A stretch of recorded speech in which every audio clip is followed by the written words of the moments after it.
ವಸ್ತುಗಳನ್ನ ಹಾಲಿರ್ಬೋದು, ಡೀಸೆಲ್ ಇರ್ಬೋದು, ಎಲ್ಲ ವಸ್ತುಗಳ ರೇಟನ್ನ ಜಾಸ್ತಿ ಮಾಡ್ತಾ ಇದ್ದಾರೆ. ಇವತ್ತು ಸಿದ್ದರಾಮಯ್ಯ ಹೇಳ್ತಾ ಇದ್ರು, ನಾನು ಶಾದಿ ಭಾಗ್ಯ ಕೊಡ್ತೀನಿ, ಅಕ್ಕಿ ಭಾಗ್ಯ ಕೊಡ್ತೀನಿ ಅಂತೇಳಿ. ಇವತ್ತು ಯಾವ ಭಾಗ್ಯ ಕೊಡ್ತಾ ಇಲ್ಲ ಅವರು. ಭಾರತೀಯ ಜನತಾ ಪಕ್ಷದ ಕಾರ್ಯಕರ್ತರಿಗೆ ಪೊಲೀಸ್ ಭಾಗ್ಯವನ್ನು ಕೊಡ್ತಾ ಇದ್ದಾರೆ. ಇವತ್ತು ದರವನ್ನು ಹೆಚ್ಚಿಸುವ ಭಾಗ್ಯವನ್ನು ಕೊಡ್ತಾ ಇದ್ದಾರೆ. ಅವರು ಇವತ್ತು ದುಡ್ಡು ಮಾಡ್ತಾ ಇರೋದು ಗ್ಯಾರಂಟಿ ಕೊಡೋದಕ್ಕೆಲ್ಲ, ಬೇರೆ ರಾಜ್ಯದ ಚುನಾವಣೆಯನ್ನು ಮಾಡೋದಕ್ಕೋಸ್ಕರ ಇವತ್ತು ದುಡ್ಡನ್ನು ಜಾಸ್ತಿ ಲೂಟಿ ಮಾಡ್ತಾ ಇದ್ದಾರೆ. ಅದಕ್ಕೆ ನಮ್ಮ ದುಡ್ಡನ್ನು, ನಮ್ಮ ರೊಕ್ಕವನ್ನು ಹೋಗ್ಲಾರ್ದಂಗೆ ನಾವೆಲ್ಲರೂ ಕಾಪಾಡಬೇಕಂತ ಹೇಳಿ ಇವತ್ತು ಜಿಲ್ಲಾಧಿಕಾರಿಗಳಿಗೆ ಮುತ್ತಿಗೆ ಹಾಕೋಣ ಅಂತೇಳಿ, ಎಲ್ಲ ಜಿಲ್ಲಾಧಿಕಾರಿಗಳ ಕಚೇರಿಗಳಿಗೆ ಮುತ್ತಿಗೆ ಹಾಕೋಣ ಅಂತೇಳಿ ಎಲ್ಲರಿಗೂ ಕರೆ ಕೊಟ್ಟು ನಮ್ಮ ಅಂತ ಹೇಳ್ತೇನೆ. ಬಂಧುಗಳೇ, ಇವತ್ತೇನು ನಮ್ಮ ಕೊಪ್ಪಳ ಜಿಲ್ಲಾಧಿಕಾರಿ ಮುಂಭಾಗದಲ್ಲಿ ಭಾರತೀಯ ಜನತಾ ಪಕ್ಷದ ವತಿಯಿಂದ ರಾಜ್ಯಾಧ್ಯಕ್ಷರಾದ ಸನ್ಮಾನ್ಯ ವಿಜೇಂದ್ರ ಅವರ ನಿರ್ದೇಶನದ ಮೇರೆಗೆ ಇವತ್ತೇನು ವಾಲ್ಮೀಕಿ ನಿಗಮದ ನನ್ನ ಹೃತ್ಪೂರ್ವಕವಾದ ನಮಸ್ಕಾರಗಳು.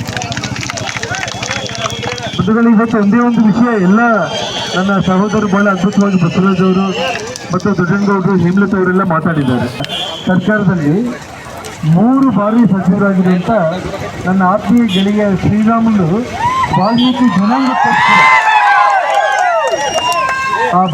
ಜನಾಂಗಕ್ಕೋಸ್ಕರ ಅವರು ದುಡಿದಿರುವಂಥದ್ದು, ಅವರು ಮಾಡಿರುವಂಥ ಒಳ್ಳೆಯ ಕೆಲಸಗಳು, ಯಾವುದೇ ಒಂದು ತಪ್ಪು ಚುಕ್ಕೆ ಇದ್ದಂಗೆ ಆ ವಾಲ್ಮೀಕಿ ಜನಾಂಗ ಅಂದರೆ ಎಲ್ಲರೂ ಕೂಡ ತಲೆ ಎತ್ತಿ ನೋಡೋ ರೀತಿಯಲ್ಲಿ ನಡ್ಕೊಂಡಿರುವಂಥ ಶ್ರೀರಾಮುಲು ಮುಂದೆ ಇವತ್ತು ಈ ಕಾಂಗ್ರೆಸ್ ಸರ್ಕಾರ, ಸಿದ್ದರಾಮಯ್ಯ ಅವರ ಸರ್ಕಾರ ನಾಚಿಕೆ ಇದ್ದಂಗೆ ತಲೆ ತಗ್ಗಿಸ್ಕೋಬೇಕಾಗಿದೆ ಬಂಧುಗಳೇ. ಇವತ್ತು ವಾಲ್ಮೀಕಿ ಅಭಿವೃದ್ಧಿ ನಿಗಮದ ಒಂದು ವಿಚಾರದಲ್ಲಿ 187 ಕೋಟಿ ಹಣವನ್ನು ಇವತ್ತು ಸುಮಾರು 700 ಚುನಾವಣೆಯಲ್ಲಿ ಕಾಂಗ್ರೆಸ್ ಅವರ ಹಣದ ಒಂದು ವಿಚಾರಕ್ಕೆ ಬಂದರೆ ಹಣ ಸುರಿದಿದ್ದಾರಲ್ಲಿ ಬಳ್ಳಾರಿಯಲ್ಲಿ.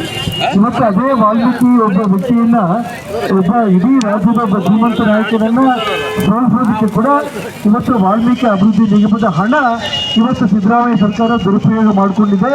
ತೆಲಂಗಾಣ ಕಾಂಗ್ರೆಸ್ ಸರ್ಕಾರ ಅಲ್ಲಿ ಹಣ ಕಳಿಸಿದ್ದಾರೆ ಸುಮಾರು 80 ಕೋಟಿ ಮೇಲೆ, ಬಳ್ಳಾರಿಗೆ 40 ಕೋಟಿ ಮೇಲೆ ಹಣ ಕಳಿಸಿದ್ದಾರೆ, ಗೋವಾಗೆ ರೊಕ್ಕ ಕಳಿಸಿದ್ದಾರೆ. ಅಂದರೆ ಕಾಂಗ್ರೆಸ್ ಪಕ್ಷ MP ಎಲೆಕ್ಷನ್ನಲ್ಲಿ ಇವತ್ತು ಅವರು